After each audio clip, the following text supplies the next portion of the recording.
Audie Murphy's life was never supposed to look heroic. He was a thin kid from the Texas dust who spent more time worrying about food than dreaming about glory. Yet somehow, he became the face America held up when it needed proof that grit could beat the odds. The story usually stops there. The medals, the movie posters, the salute at Arlington. But for people who look closer, the ending never felt tidy. It felt unfinished. It felt like someone closed the book while there were still pages left to read. And when those pages are turned, what you find isn't comforting. In fact, it isn't good at all. He was born Audie Leon Murphy on June 20, 1925, in Kingston, Texas, the seventh of 12 children in a family that measured success by whether dinner reached every plate. They were sharecroppers. Work the land, hand over the crop, hope that next season will be kinder. Some years were kinder, most weren't. The Great Depression wasn't an event on the radio for the Murphys. It was the air they breathed. It lived in the empty cupboards, the odd jobs, the long walks to work that didn't always pay. His father drifted in and out, then mostly out. That left his mother, Josie, to anchor a house that had too many storms for one person to handle. She did it anyway. She stretched meals. She taught the children to be useful, to be proud even when there wasn't anything to be proud of. Audie watched all this, a boy with sharp eyes and a quiet mouth. He learned early that life rarely shows up with a rescue plan. Mostly you rescue yourself. School ended at 5th grade because there were bills to pay and siblings to feed. He picked cotton until his hands bled and kept going the next day. He hunted rabbits not because it was a sport, but because it meant protein.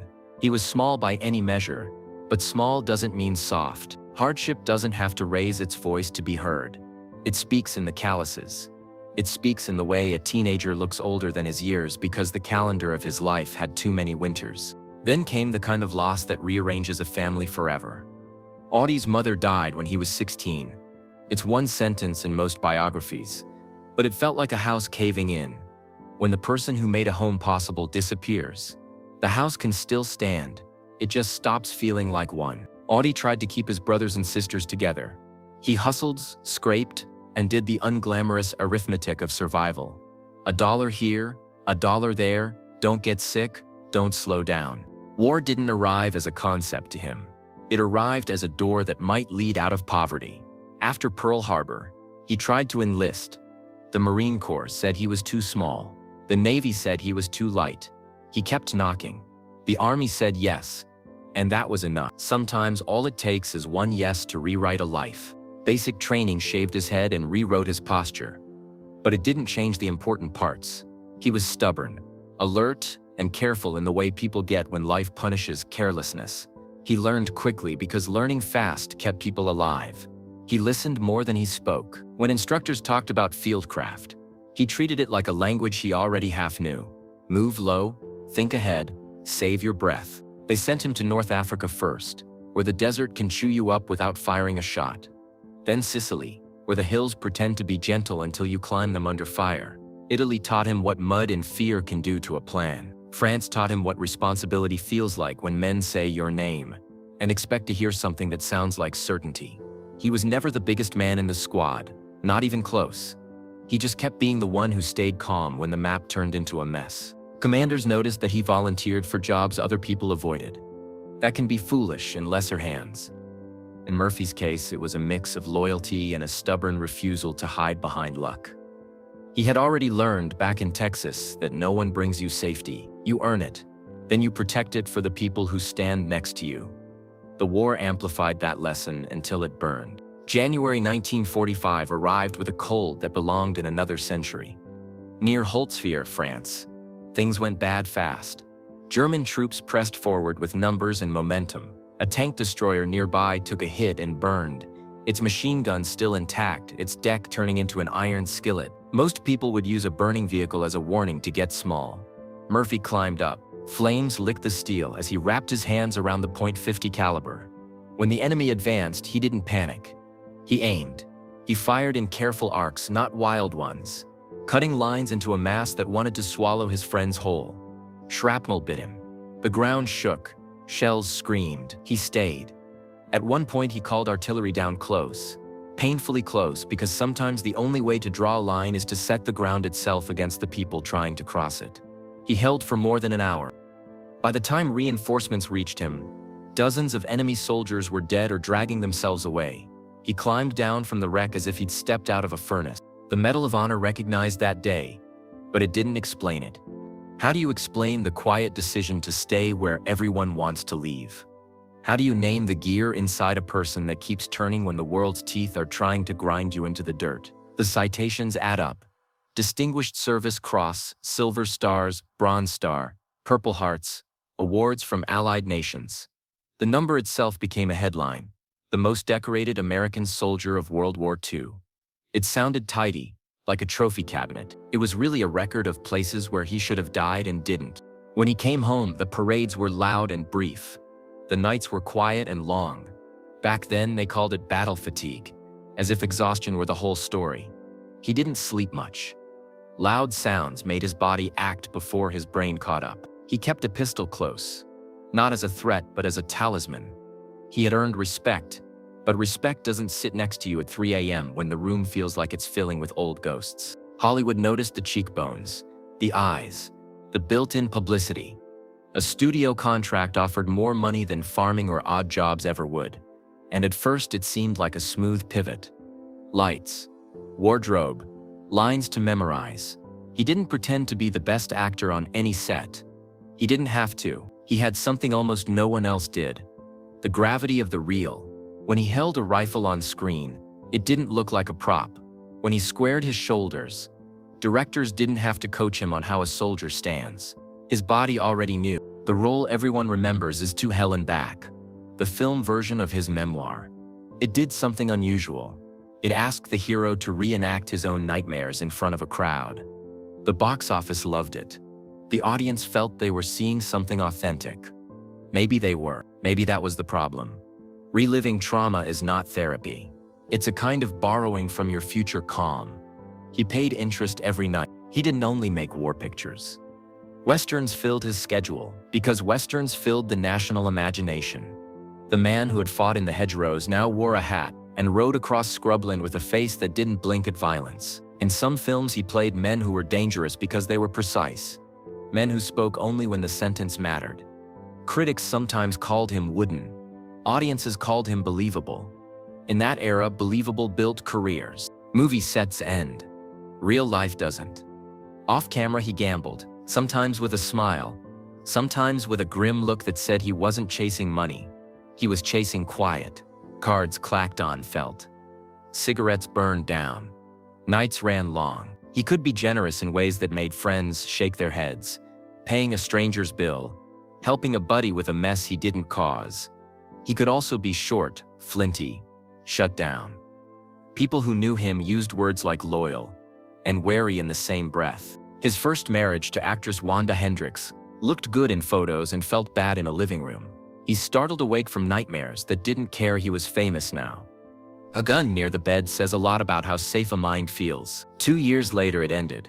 The kind of ending that leaves both people older in ways no one else sees. 4 days after the divorce, he married Pamela Archer, a former airline stewardess who didn't want to be famous, didn't want to be a plotline, just wanted a life that could hold steady. With Pamela he found something closer to equilibrium, and together they had 2 sons. Fatherhood gave him a new shape to his days. Teaching, telling stories, trying to be the man he wished he'd had when he was small. He did something else unusual for his time.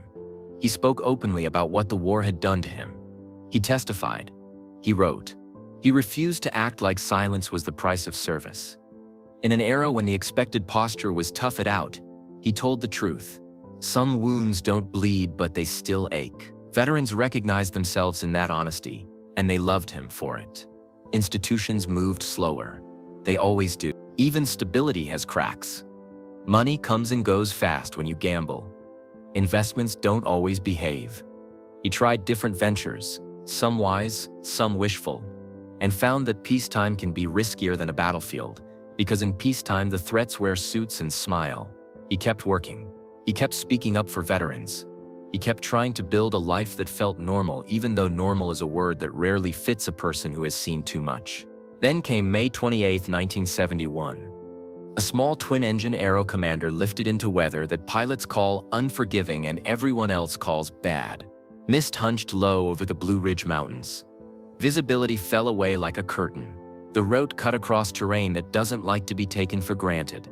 Somewhere near Brush Mountain, outside Catawba, Virginia, the aircraft's path met the earth in a way that doesn't leave room for second chances.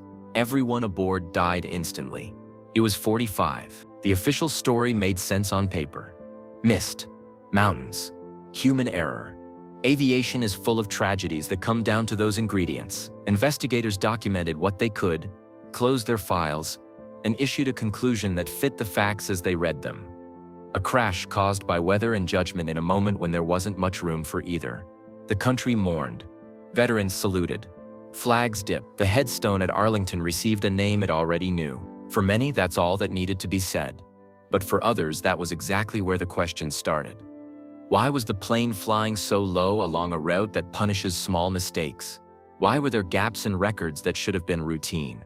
Why did certain fragments of wreckage, mentioned early on, fade from later summaries like lines erased from a chalkboard? And why did the people closest to the crash site tell stories that didn't always line up with the neat print of the final report? Theories don't require invitations. Only silence. Over the years they arrived. Some whisper level, some shouted. One of the loudest said the whole thing was a setup. In this version, powerful people didn't like that Murphy had access to rooms where sensitive conversations happened. Hollywood dinners where government officials relaxed and spoke too freely. Private meetings about Cold War projects that never needed daylight. Did he know something he wasn't supposed to know? Did he plan to say it out loud? If so, the theory goes, an accident solves that problem permanently. Another story blamed gambling debts and the web that always surrounds big tables. If you play long enough, you meet everyone. The honest, the crooked, the desperate, the calculating. Maybe he owed the wrong person. Maybe he refused a favor that came with a smile and a hook. In that telling, the crash becomes a message. Final, public, deniable. Business offered its own darker trail. Ventures go sour. Partners fall out. Contracts hide teeth between the clauses. He had dabbled in oil, land, horses, entertainment deals. Not all of them ended with handshakes. If someone wanted revenge with the appearance of fate, a plane in bad weather looks useful. And then there is the simplest, ugliest possibility. That nothing was orchestrated. That nature and a moment's decision ended a life that had escaped 100 earlier endings by inches. Many pilots and investigators will tell you that mountains, fog, and pressure create a math problem with too little margin for error. Sometimes the world doesn't need a villain. It only needs a minute. The trouble is that humans are not good at leaving a question alone when a hero is involved. People looked again. Some retired officials spoke in careful sentences about inconsistencies. A mechanic, years later, muttered about maintenance records that didn't look right, about entries that felt more like fiction than paperwork. A former civil servant, not in a courtroom but over coffee, suggested surveillance had followed Murphy in the months before the crash, the way a shadow follows a man who doesn't know the sun moved. Independent researchers tried to reassemble what could be reassembled. Metal fatigues, wire paths, fracture lines. They used tools that didn't exist in the early 70s and drew conclusions the original investigators didn't. A few said the control systems showed signs of tampering, cuts too clean for chaos, reroutes that belonged to a workshop, not a mountainside. Were they right? Perhaps. Were they certain? They would say as much. Others countered that post-impact damage can impersonate sabotage, that heat and pressure create patterns that only look like intention to the untrained eye. The debate sharpened because it had to. A man's legacy sat in the middle like a coin both sides wanted to claim. What complicates all of this is that Murphy never stopped being a symbol. Symbols have enemies and defenders. They attract myths the way iron attracts a magnet. People use them to argue about things bigger than one life. Government power, the price of honesty, the way a nation treats its veterans when the parade confetti is gone. In that noise, facts can shrink. Rumors grow tall. The family lived with absence, not hypotheses. Pamela raised 2 boys into men with a father who loomed larger than memory. She handled bills, letters, anniversaries, the quiet work of honoring someone without letting grief become a second burial. For them, the question wasn't who cut a wire or who didn't.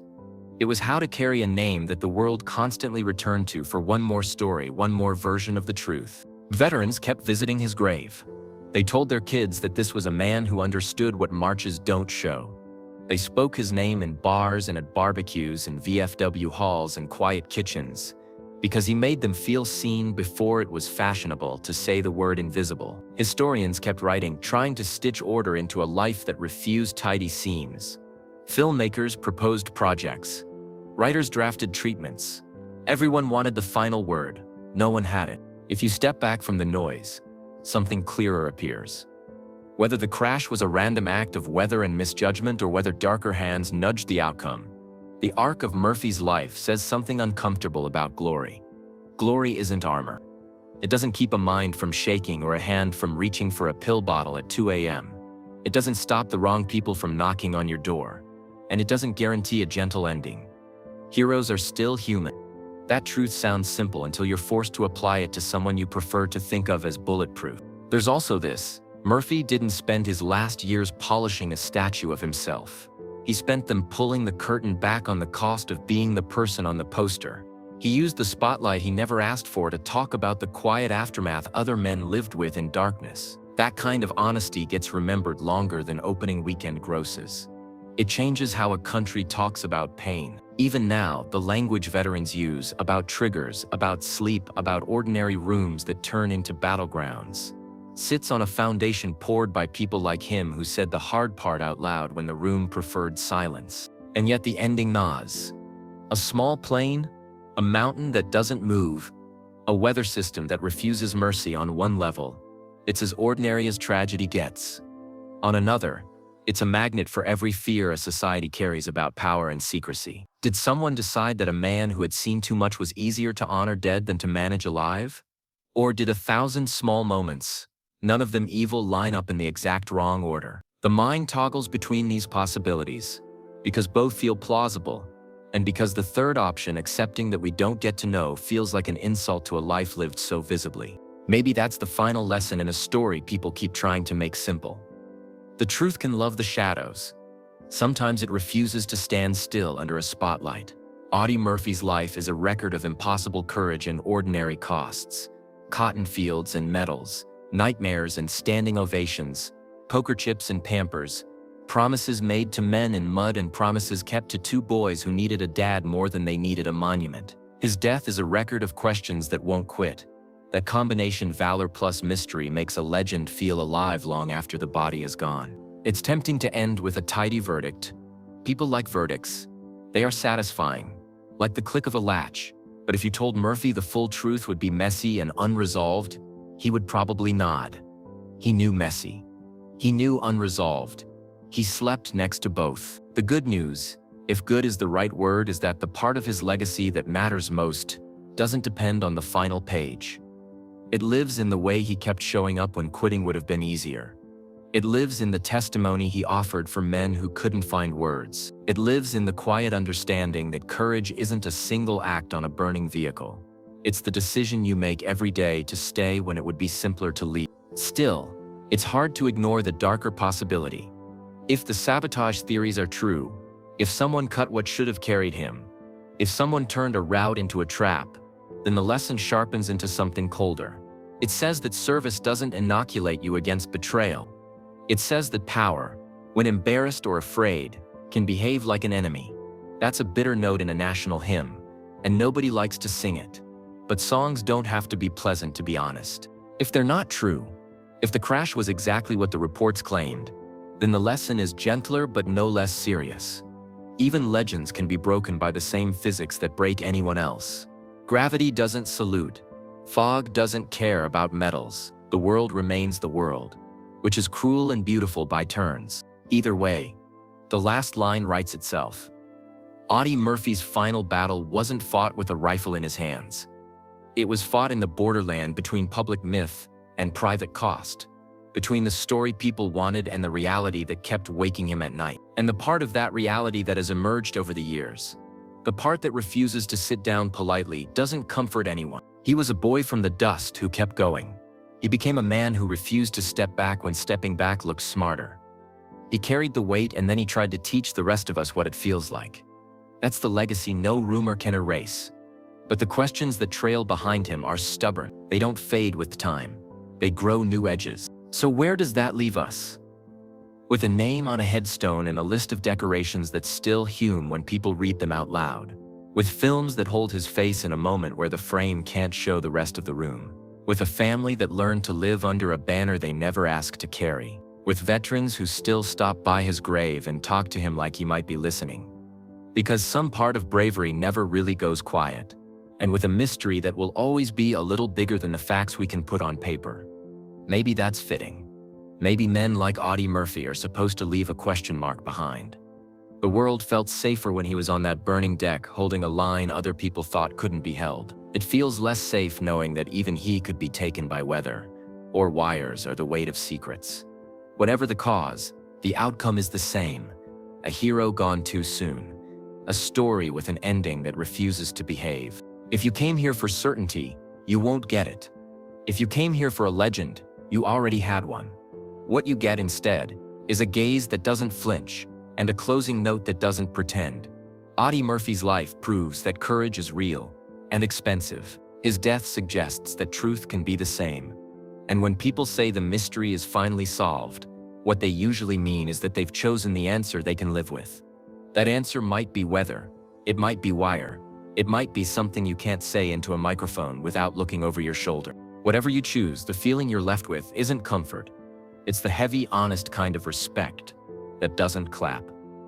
It just stands. Because when you strip away the parades and the posters, you're left with a boy who refused to quit, a man who kept showing up, and a final chapter that reads like a warning. And that truth, the one that keeps surviving every retelling, most certainly isn't good.